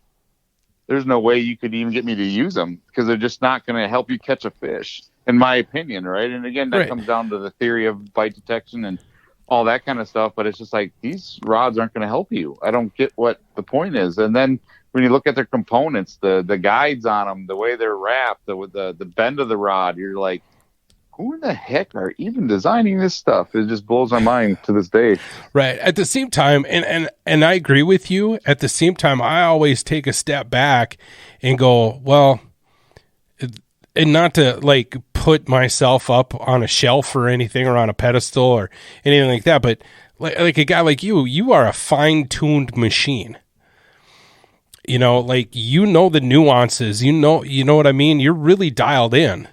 And I'm as a rod builder of 27 years, I'm kind of dialed in as to what makes sense and what doesn't make sense. And and I think when you start reaching that level in your mind, things change. You know, right? And again, too, it's always opinion based. I mean, I'm, like you're saying, fine-tuned machine. Well, that's still only in my mind. And maybe only a few people that I know's mind maybe think the same thing. Oh, Lawrence knows what he's talking about. But in all reality, I can talk to somebody else. They'll be like, what the heck are you talking about? And especially that's the way you always think. And it's the way I thought about when I first saw somebody using the Schooly reel at the NIFC. It's like, what in the world is somebody using that for? And then, but you step back, figure it out why, and you actually talk to this guy, and you actually realize you're talking to you know, when the first time I met Mike Bodecker and talking to him about it and learning about what he's doing, and you just realize that, man, I'm actually talking to later on I think is the best ice fisherman ever. Right. You know what I mean? In my mind. And again, that's my opinion too, but it's just like, man, you sit back and you're like, man, this guy who was using a really weird rod and cheap rod is all of a sudden now I'm looking at him going, man, he's the best fisherman I've ever known. Right. Well, and that's kind of, I guess that's what I'm talking about is it fine tuned. Like, you're so in tune with yourself and the nuances of how you fish that you become this high performance machine. Right. You know what I mean? I think like Mike Bodecker, whenever I watched him on Iceman, I always looked at him, I'm like, man, he seems like a really nice guy. And he seems like that guy that would be like, you know, hey, I'm done mowing your lawn, you know, and here's $40. You know, I know it's probably only worth 20, but here's $40. And he just looks like a really nice guy and an average dude. But when you start watching him and you listen to the way he's talking about fishing, my brain just instantly goes into, this guy is a fine-tuned machine. Like, he has tuned all of his senses into his style of fishing. And that's what I meant about you being a high performance or in-tuned angler. You are so dialed into your style and your nuances and the things that you've picked up, you've taken it to that new level. Yeah, and even when you talk about that too, in the competitive level too, and it's always a good conversation because everyone asks, you know, what's your favorite color? What's your favorite thing? And you always look at, and this could go from everything we're talking about, right? From the jig to the bait, the plastic, to the line, the rod, the reel, to the clothes, and to the underwear everybody's wearing. If you look at the top 10 of the national championship here, that's going to commence next weekend, right? That by that Sunday, if you look at that top 10, there's going to be somewhat of a trend. Mm-hmm. Maybe 2 or 3 of the teams are going to be using Schoolies, but the rest are going to be using spinning rods, spooler reels. Not one guy, and especially when you even talk teams, is going to be using the exact same thing. And again, this goes all the way up from the jig to the guy's underwear. Right. Nobody's using the exact same thing, but they're all very good at it. Yep. And a good case is Waldo was up here and I was hanging out with him and he was going on and on about this, yellow clam line. I'm like, all right. Mm-hmm. Waldo said, I buy 900 yards of this shit, put it on all my ice fishing reels for panfish. Yep. And that winter, this was last winter, Crafty, probably 10-1. Me being 1. Right. On an outing. And I'm like, what the hell is going on? And for years, I've fished 3-pound Berkeley micro ice in steel color. Right. And I just succumbed to it must be a confidence thing, because the whole time I'm fishing and Crafty's like, I'm on one. I'm like, I'm not. I was fishing in the general same area, but that's wintertime. It's bluegills. You're either on them or you're not. And Right. up here, and I kept blaming my line, and I can't get it out of my head. And I just said to Waldo like a couple weeks ago, I'm like, dude, I'm stripping all this shit off. You can have it. You can have all my old spools or all my spools that I haven't even used. He's like, I'll take it. And he's like, what's wrong? I was like, I'm going back to what I've fished with for 10 years. Sorry. Right. But I also realize it could be a confidence thing with me. Oh, yeah. And Crafty was using micro ice steel color. I kept going, you know what? It's got to be my line color. And there could be some merit to that in the ultra clear water up here. But at the same time, I've heard these tournament guys and guys like you, like, yeah, man, it doesn't bother them at all. Clear water, dingy water, doesn't bother them at all. For me, it's a mental thing. It's got to be. Panfish, I have not used anything other than yellow line. See, there you go. There you go. There you go. And Crafty. But with that said though, too, the Suffolk orange, I really like that line. I like how it lays out, does whatever. But the orange color, to me, I don't have confidence in it. To me, it affects the fish bite. It's such a funny thing, isn't it? It's just the orange. And then some other guy I'll talk to, well, that's the best line to tight line with or to do whatever with. And I'm like, that's that. But to me, and I feel that way too. And some other color lines, yeah, it affects fish. But for some reason, yellow, I've never had an issue with. Yeah. Yeah. And we stick at it. So who knows? I don't know. I don't get it either. And I think that's one of the big reasons why I really love fishing is this psychological nuance of things like that. Yeah. Like I do not step foot on a lake up here without an orange jig, whether it's summer or winter. Sure. 99.9% of the time, the first color drop down that hole is orange. And I've even said, if I can't get them on this orange, they're not here. They're not hungry. There was and I always go back. I always wonder too, because I'm like stuck on 3 colors now, and this has been stuck on for. I want to say I'm like 6 or 7 years deep on this now. Is I use either a gold jig or a red glow jig, and the red glow that I always say, everyone thinks, oh, you're using red glow, and everyone thinks it's that pink that kind of glows red color. It's never that color. It's actually the cuffs and spins and jigs glow red, which actually doesn't even glow. If you actually put it underneath, I think if I put it underneath the light, I don't know if I've actually seen that jig actually glow. And it's their glow red. It's the red that they have. So it's those 2 color jigs. And then the plastics it's white for bluegills. It's white for bluegills and crappies mixed together. And if it's just crappies, I go to a pink plastic. And I'm talking, I have not done anything different now for the last 5 or 6 years. Now, what's really weird is you talk about orange. 7 years ago, 8 years ago, one of those years orange was the number 1 plastic I threw on my line no matter what. And I won tournaments at it. I was super confident in it. But now I cannot put an orange anything on my lines. I don't know what it is. I just feel like, bam, I cannot. And maybe it's the back of that orange line thing, orange something. I just, for some reason, psychologically, orange, I can never get bit, but it used to be my main color for a year. That's crazy. I orange jig head, depending on the lake, if I know there's a lot of like take Big Turtle up here. There is a bazillion and quadrillion perch in this lake. Like if you get your jig within 6 inches of the bottom, it's like you're shooting a machine gun, and they're all like 2-3 inch perch, maybe 4 if you're lucky. So a lot of times when I'm fishing Big Turtle, it's an orange jig head with a motor oil plastic. I'm giving that perch color scheme for the bluegills and the crappies. Now, different lake, it's orange with white plastic or orange and pink for bluegills. The bubble gum, not pink, bubble gum. Right. But those are my main, in my plastics game is getting stronger. I'm buying less and less wax worms. I occasionally will pick up a puck and not even use it, but just have that confidence in me or that confidence with me, knowing, hey, if I get a lot of stares, and I used to do that. The first bluegill that would stare at my plastic setup and not bite, up it comes, ditching the plastic, on goes meat. I'm starting to get away from that, but my plastic selection is white, black, red, all solid colors, bubblegum, motor oil, and then clear with gold fleck, like water clear plastic with gold fleck. Yep. And I'm starting to play around with other colors of jig heads other than orange. I will occasionally throw a glow green, and I just tied up. Well, this is a good segue here. I just tied up some ice jigs. Oh yeah. With the tungsten bead deal. I got these cool beads I've never seen before. Of course, I'm new to the fly tying world, but I'm doing gold with an olive.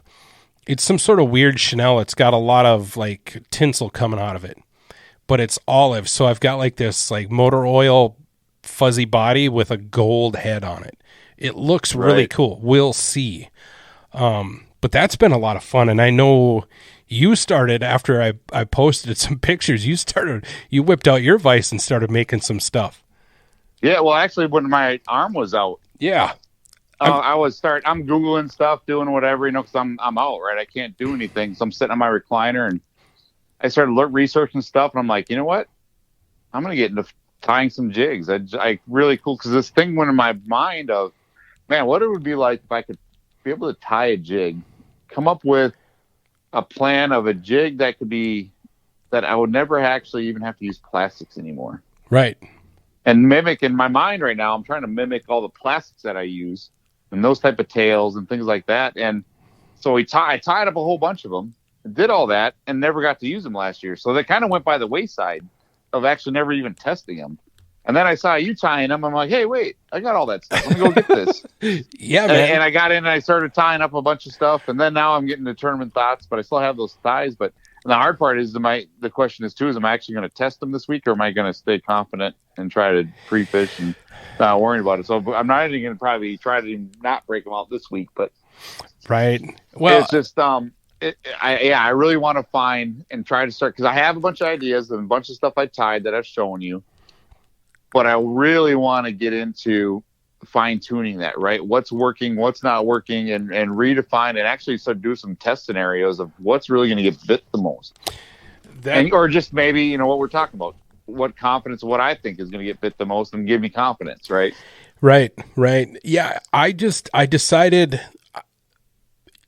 I was actually, this winter, I'm going to ice fish and stuff, but I've said on here before, like, my main goal is to fill my fly box with stuff, so I can, fly fish, try some different techniques, maybe get into some sinking line and streamers and stuff. So I'm starting to subscribe to these certain fly tires on YouTube. And it just so happened I was watching Fly Fish Food, and they were tying some sort of, it's called the Bomb. It's a Euro Nymph jig. And it had this cool matte black tungsten bead head, and it just looked like a really good jig for up here with this clear water. The natural color stuff kind of can really seal the deal.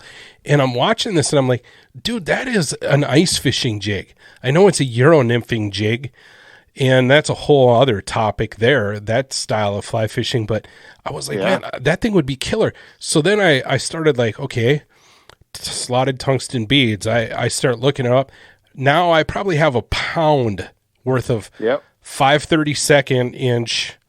That's how they do them, or they do 5 millimeter or 4 millimeter. I probably got a pound of these things from Firehole. I've got matte white with red speckles. I've got gold. I even found some tungsten beads that are molded to look like a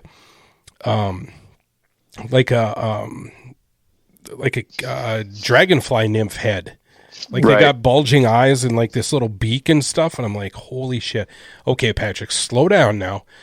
Let's get back to reality. Are you making flies for fly fishing, or are you going to make, now I'm kind of like making these little jigs, and I just want to have a little something almost like building your first fishing rod. Like I want to catch a fish on a jig that I was like, you know what? I think I could come up with something cool. So I'm basing my designs around my P3 plastics that I'm fishing.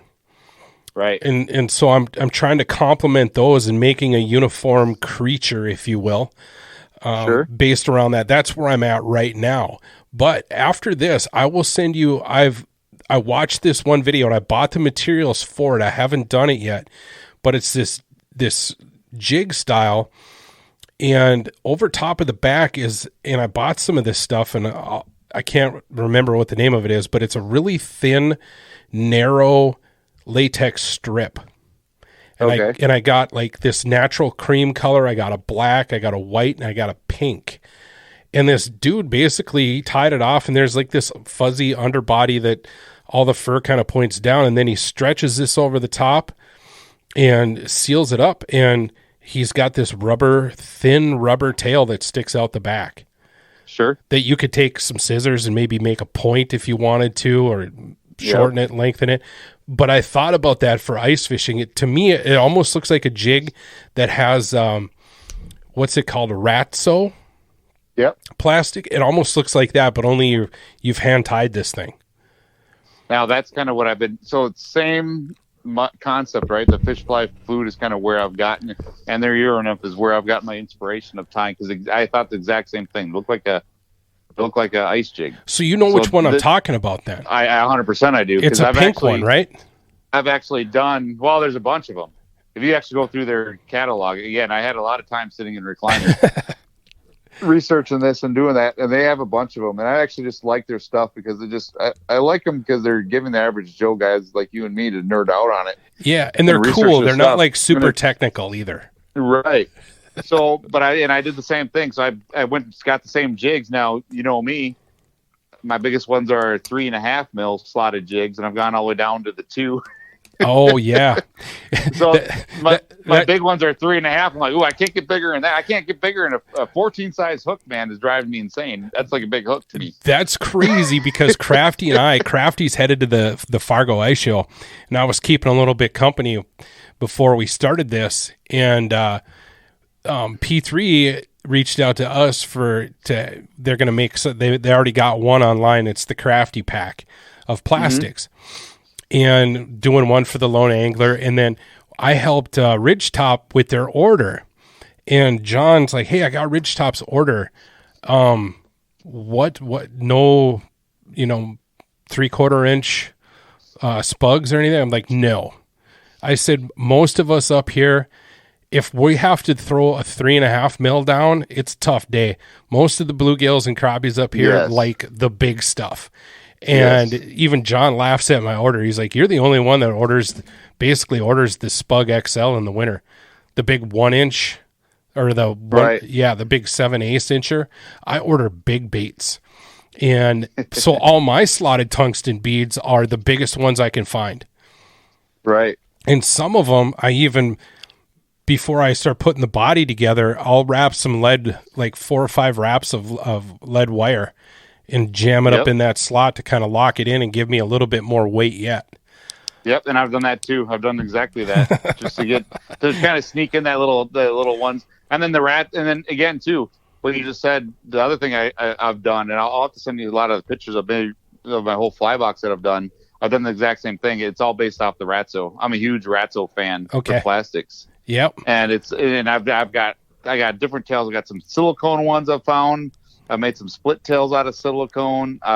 My coolest ones that I think I've made that are like the Ratso in a way are my dad gave me, and I'm really kicking myself because I shot a couple mallards this year, and I didn't grab them. Is my dad gave me some wings or a couple feathers off of Drake mallard, and Drake mallard white tail on it, and so it's just a couple of splits off that Drake mallard, man. And I made that little same style too, off of like a kind of a Ratso style with that. And I use that, and so I've used this, and so I've used this duck wing, and I've used the silicone. So I've tried all these different ways, and I'll send you the pictures of the ones I've done. But yeah, same exact thing. And I think we just got the same inspiration from that fish fly food guys. Yeah, on what to do, because it looks, and then again, that's my mindset, right? I'm trying to think what is going to get bit that's like a plastic today, where I can catch 20, 30 fish before this fly gets messed up, right? Because what's going to mess up these flies is going to be how you get the jig out of its mouth. Yep. So, thank God there's a panfish toothpick in my mind. Absolutely. Matter of fact, I need to post that picture. I'm still waiting for it to get here, but I've ordered a different hookout tool from the fly fishing world. It's made by Loon Outdoors. Okay. And it's got a nice handle on it, and it's got like a 6-inch shaft that goes down, and then on the end of it, off to the side, there's a tube, and that tube has a slot in it. So you put the line through the slot, you slide it down, and the jig fits inside the tube, and then the lip of that tube pushes. You just push back on the bend of the hook, and the hook comes out. Right. So you're not even like mashing that fly at all. Right, it's a pretty cool. I'm gonna try it this winter, and I found some other tools that have made a crossover from the fly fishing world to the ice fishing world. When you really think about it, our ice jigs, like we've just said, are no different than a Euro style fly jig. No, I don't think so either. I think it's exactly the same. And our hooks are all super tiny, like in fly fishing. So a lot of these tools really are cross-platform, if you will. Oh yeah. And but it's just the whole fly fishing thing and whatnot. Like, so when you come up here, if you want to hang out, you better bring your vise. Oh yeah. And we can sit down and really get weird and come up with some gnarly stuff. I think we need to do that for sure. Like we talked about earlier too, and I nerded out. I actually got a gift card for Christmas, I think, that year. Because I got my solar done 3 days before Christmas last year. And I got a gift card for like $150 to this place, and I had like another $50. I'm like, you know what? I'm gonna buy a good vise. So I researched which ones I was liking, and out of the fish fly food guys, right? Because they're Renzetti guys. I bought that Renzetti Traveler. Yep. So that's the reason why I bought it, is because those guys. That's the one those guys use. They don't use the Traveler; they use the $900 one. But right, yeah, that's the one thing. Anybody that's listening that's wanting to maybe take a little journey down this road, watch out, because you've really got to watch it, because you can spend thousands or you could spend hundreds. Well, next thing you know, you got a $200 cart on slotted tungsten jigs or jig heads, dude. Like, I really love doing the virtual show at Thorn Brothers, right? Right. What's attached to Thorn Brothers? The fly angler. Yep. Every break, Doug and Dale would just crack up at me because I'm down there. I'm buying misfit wampa fur for streamers. I'm buying beaded tungsten beads. I'm buying size 10 and 12 barbless jig hooks. Do you tie barbless or do you go with the barb on it? Well, I'm doing barbs because I don't know. I don't know if the barbless will work. You know, and again, my thought process for now is tournament fishing of it, right? Mm-hmm. So I have a feeling the barbless are going to be amazing. Yeah, but I don't know if I want to trust it, because again, I haven't. Yeah, it's a confidence thing, man. I've come up with all these creations. I have not yet caught one fish on it because I have not put one of those down a hole yet. Right. So you don't even know if they work yet. I have all these ideas in my head of what's going to work, and I stopped myself. And this is why I'm not tying anymore, is because I want to see if what I've tied already works. You know what I mean? So I'm just like, I stopped what I was doing. I got about 100 jigs tied, probably. Holy shit, that's way more than me, man. Right, but again, I had all that. But granted, the weird part is I was doing it all with one arm last year too, because I was like, every time I do it, I can't use that arm anymore. Stop, you know. If they don't work and you want to sell them, it'll be a quick pop-up company, the One Arm Bandit. Right, there you go. So we'll see, man. It's fun, man. I mean, to me, I think about it too, and I always think of myself. You know, the tight lining thing it's always something that's always going to be in my mind like this. I always put it up there with like a guy who's this old timer fly fisherman, guy you never heard of, right? And he's really good at a certain type of fly fishing, maybe, right? Maybe he doesn't do it, but the guy was really good, right? I always kind of think myself, you know, someday I'm going to be that way with tight lining, right? And I think it's going to be an ageless thing to where it's like, man, people are like, you do what? You watch your line, you know what I mean? And it's like, you know, and I kind of want to, and my goal is to tie that in when I'm an old timer with a cool fly that I know how to tie, that I watch with yellow line. And I just feel like this is like this nostalgia thing that I'll be like, I can look back like, hey, it's just this old time classy thing that, hey, tight lining and tying your own flies is the only way to go. you bait fishermen are bad. You guys even use plastics. You guys don't even know what you're doing. Right. And maybe that's kind of my long-term goal, midlife crisis thing that I'm trying to come up with. I don't know. Oh no, dude!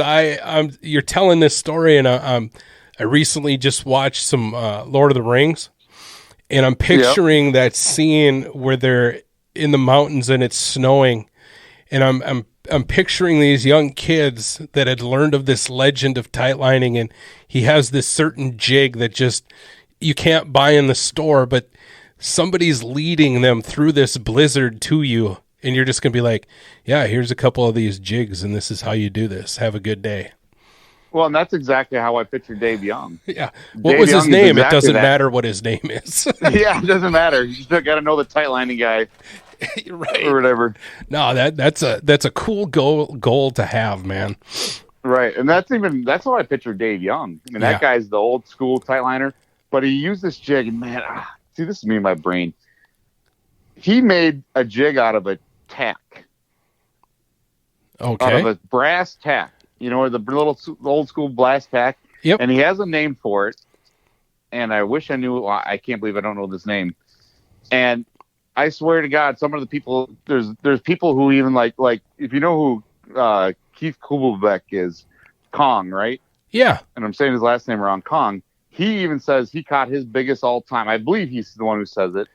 He's caught his biggest bluegill of all time on that jig from Dave Young. And it's like, wow, really? And there's a lot of people who swear by that jig, and he makes it in his basement out of that tack. And it's like one of the coolest things. And you put that together with tightlining, and there you go. It's that jig, it's tightlining, and you think of Dave Young. I love it, man. And you know, what I'm learning from the fly fishing world, from some of these flies that you see, these funny ass names, they usually come from something just like that. Some dude who was really bored just nerded the hell out, and he came up with this fly, you know, and now fly fishermen from around the world, they're just craving it, and it's in production and it's out there. Right. Or you can watch a video on how to make it yourself. And that's another thing that I think is really cool. What I've learned in that fly fishing world is, you know, it's so much making it yourself. Like, one of my goals is to build at least one micro articulated streamer. I'm talking a streamer that's like 3 inches long, and it has 3 spines in it. So it's articulated. Mm-hmm. It's got several joints in it. It's super complicated, but man, there's a million videos on it. And whoever came up with these spines and how to do this could have kept that stuff to themselves. Right. But they're like, no, man, it's fly fishing. We're just going to throw it out there, man. Build that shit. Build it on your own, yeah. And I actually came across a podcast. I listened to a lot of fly fishing podcasts, and they were talking about this very subject. And they're like, that's how you grow the sport. And I think there's a little bit of tie in there with the ice fishing thing in your story there. Like, that's how the sport grows. It's not keeping things bottled up to yourself. It's about, hey, I want to tell everybody about this, because what they'll do is they'll put their spin on it. Yeah. Eventually over 100%. Time. Just like the tightlining thing. Those boys from Michigan could have just been like, nobody speak of this ever. Right. But no, they're like more than happy to spend an hour with you out of their time to teach you how to do it. 100%. And that's 100%. How you grow the sport. Well, and that's when I talk about it, and everyone, you know, and the way I talk, I try to portray this when I talk about it is tightlining. Yeah, I do it. Yeah, I've won tournaments doing it, but it's not my idea. It's not, and I try not to even say that's not the way I 100% always fish too. But it was something that was passed to me. It was passed to me because I put entry fee into a tournament, and I always talk about that a lot of times too. Is, man, a lot of guys fish tournaments and think, oh, well, I'm not going to spend the money to go fish that tournament. I'm going to tell you what, you want to learn how to fish quick and learn about yourself about fishing is taking that entry fee and making the most of it, right? Not only are you going to learn about yourself and tournament fishing and how you fish and all this kind of stuff, but if you actually take advantage of it in the ice fishing world, is all of these guys, and I think I'm trying to pass on what's passed to me, but every one of these guys will take the time to talk to you about the tight lining, about what they're doing, how they're doing it. And this is even before the event. This isn't after the event. This is before the event. Is that the rules meeting? This is if you run onto the ice, he'll tell you, hey, you see me on the ice, come, Dave Young, let's come see me. Come watch my hole. I'll show you what this tight lining is. Yeah, grab my rod here, use my rod, take this rod, take it home, give it to your kid.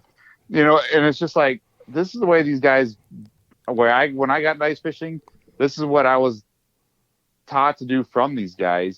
And it is because I did an entry fee to a tournament of all things. And that's the way I always look at it, man. It's like, man, these entry fees sometimes they're way more than just trying to say, hey, I'm trying to win a tournament and throwing my money in the hat and get my butt whooped by some pro. It turned into a lifelong friendships with these guys who now I almost idolize in this way, all because I entered a tournament. And it's really cool, I think, because of that. Well, yeah, you instantly recognized the value you were getting from this was far greater than the actual value of the entry fee. Oh, 100%. You know, yeah, it's crazy. And I try to do that same type of thing with the podcast here, you know. I try to talk about my experiences and what I've learned, and maybe someday somebody will be like, I'm going to try that. And they do it and they put their own little spin on it. And it snowballs from there because it can only get better. Right. Same thing. You know, I don't plan on keeping my little slotted tungsten bead jigs any secret. Right. Hell, you could end up, well, and it's already kind of happened. I mean, Jeff's Jigs and Flies, when he started coming out and word was getting out, all of a sudden, boom, here's a Euro Nymph looking jig from VMC. Here's one from Northland. Matter of fact, I got a Northland punch jig, and I'm looking at it. My unique, their beads, they kind of hang down off the shank. Those came in, and I look at it and I'm like, this is the hairline tungsten bead right here. Northland Tackle's buying them from Hairline. Yep. Because it's a weird looking bead. Right. And I'm like, okay, so the big box places are taking a look at what's really hammering out there. And yeah, somebody along the lines was like, hey man, these Euro Nymph jigs, this is the way to go. Let's make them. You know, and I'm just lucky enough, or I should say have enough ADD to sit down and try to make my own creations, you know? Yep. But all my jigs, jig hooks that I bought are barbless. Quite a few years ago, before I switched all my trebles out to single hooks, I was taking the barbs out of those. Right. And then, like I said, I found a video, excuse me, on barbless hooks on YouTube in the fly fishing world. And there was a couple things that made a lot of sense to me. Was one, with a barb on there, you're pushing, and even though it's minute, you're still pushing more. You're pushing more steel through. With there's no barb, there's less steel to push through the fish's mouth. Right. And that was the number 2 reason. The number 1 reason that most of your fly fishing hooks are barbless, it's not to protect the fish so much, it's the angler. And it makes sense. You're whipping this fly around. It's windy. These guys get stuck in the neck, in the shoulder, behind the ear. Sure. A lot. And if there's no barb, well, you just reach over and you pull it out. So it's a safety thing. Right. I always thought it was all based around the delicacy of the trout, but it's mostly based out of the safety. And then I started thinking about ice fishing. Right. I know you have freak hands that never get cold. Yep. I'm just the opposite. If I hold my hand under running water from the sink, cold water, in 5 minutes, I can barely move my fingers. They're done. Right. And there's been a lot of times where I've gotten the hook in there, didn't even really feel it. I go to look for my jig and it's stuck in my hand. Now I got to dig the thing out because it's got a barb on it. Yep. And so that's why I've sat down and I've pinched down all the barbs on my hooks now the last couple of years. You know what? In my lost fish ratio, it's no different than if there was a barb. Right. And when it comes to panfish. I assume that too, even looking at those jigs. Yeah. It was just like, man, I really wonder what it's like. And I made a few without the barbs to test. I haven't tested. Again, I haven't got any of them wet yet. So how can I say either way, right or wrong or that? It just, to me, it's thinking, man, tournament-wise, I want a barb on it. You know? So we'll see how it goes. Yeah, and like I said, the whole like you're having to force more steel through kind of makes sense. You know, you got that extra, so you get better hook penetration. And the same thing. I got into a discussion since we're talking about hooks. This was at work, and somebody at work said, "Hey man, what are you doing tonight?" I said, "Well, I've got a pile of new Northland coffin spoons that I'm going to be using for rock bass and crappies and stuff, but I gotta take all the trebles off and put single hooks on." Sure. Why you do that and this and that? And I said, well, why is there treble hooks on every ice fishing spoon ever? Why is there treble hooks? Like, I was like, I have a theory, and now this is just a theory, because back in the day when you had to hand auger through the ice, you were literally hand augering 2 holes, and you needed to make it count. And one way to make it count was to have as many hooks as possible down there. That's the only reason why there's treble hooks on there, because you're vertically jigging, you're not casting. You're just vertically jigging. So the whole like balance and performance, I think you can scratch that off the list. Right. It's just, that's the way ice fishing spoons developed right from the start, was like, we're going to put a treble hook on there because that fish needs to make it to the top, because you're burning 2,000 calories for 2 holes. Well, I even wonder too, is ice fishing spoons. I think spoons came way before ice fishing, or not even in the ice fishing realm, right? Spoons came from guys actually walleye fishing with them, like, isn't it? I mean, like walleye guys casting spoons that way, or or even lake trout guys, right, casting that way, and then that's just converted. Okay, let me take one of those and put it down a hole, and most likely they probably already had a treble hook on them anyway that way. I don't know. That's my guess. That's just a guess. You know what? I'm going to have to, I want to hunt down a bait designer, and I think I know the guy to talk to, because I've often wanted to ask this, like, why are there 3 treble hooks on an F11 Rapala? Right. Why is there treble hooks on a DT10 crankbait? Why is there treble hooks? And I have nothing. I mean, some people. What do you got against treble hooks? They're kind of a pain in the ass. They are. They're kind of, and they're kind of dangerous. Yep. I've joked around. I said, man, if you want to test some treble hooks, you lay down your favorite hoodie on the back of your couch, and 3 feet away, you put your favorite crankbait. You turn around, go brush your teeth, come back, and I guarantee you it'll be lodged in there. Yep. Forever.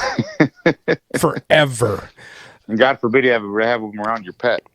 And anything else, like, geez. Yeah, exactly. So all my spoons now that I use for crappies and bluegills and rock bass are all, I got some hooks off of Amazon, because in order to get the right hook, you got to find the single hook with the large eye on them. Sure. And VMC, like, I can find them on their website in Europe, but I can't get them here. Right. And so I just Google searched it, and I found them on Amazon, and I got like size 10. And the other thing I've noticed too, especially if I'm tipping plastics, I can get a better presentation with a single hook than a treble, because a treble, you can only put it on so far, and then it's like sticks out 90 degrees. Right. Yep. So I can present. That's an interesting thought. I can present those plastics in a different way. Yeah, that's a different thought, actually, there. In a more natural way. Yeah, that, and like I said, the main reason was, like, my hands are frozen, and if I can remove 2 of these hooks and just have one get lodged in me, that's so much better. And that's probably why I shied away from using really small spoons for bluegills, because back when I was doing it, I'd catch a bluegill, and I'd pick him up, and all 3 points are sticking right out of its mouth. Like, oh shit, dude, you are going to be lipless. I am so sorry. And that I happened too many times. And I'm like, you know what? I'm just going to start putting single hooks on there. And I started doing it with my burbot fishing when I was using the big nasty spoon, had this giant treble hook on there. Ditched it. I just put a bigger single hook on there. I was able to pack more meat on there. And now I don't have to be like, oh, please treble hook. And there's burbot swirling around in the hole and there's this treble hook in there. You get a little dicey, but that single hook, my hookup ratio was the same. I never lost any fish. So just something to think about, especially if you're if you like using spoons for bluegill, especially the micro spoon stuff. There's no reason for a size 12 treble hook on there, really. I mean, it's just that much harder to take them out of their mouth. And I think if you're going to be tipping them with plastics, you get a better presentation. Sure. You can thread it on there so everything's nice and vertical if that's how you want it, or if you want to, like Tony Boschel, remember him talking about that very same thing and J-hooking that plastic. Kind of a deadly thing for him. So, like I said, that single hook, fish is going to hit it. They're going to hit it. You're going to stick them. So, but I haven't fished my barbless homemade hooks, but as far as like all my old, I don't know if bro listens to my podcast or not, but I have some of the original mud bugs, lead ones. Sure. From their first mold, and they're my favorite jig, but I've pinched all the barbs down on them, and I can't say that I've lost a fish because of it not being there, because I've lost fish with them and without them. So sure, it's just one of those things, but it's just nice knowing that if it does fly off and land in my skin, I can just reach over with my fingers and just pull it out, instead of wrapping line around it and pulling and counting to 10, all that crazy shit, But yeah, if you give it a try, man, let me know what you think. Yeah, I'll have to think about that. Oh man. Well, hey, should we call it a session until next time? Because we've been yakking here for an hour and 47 minutes.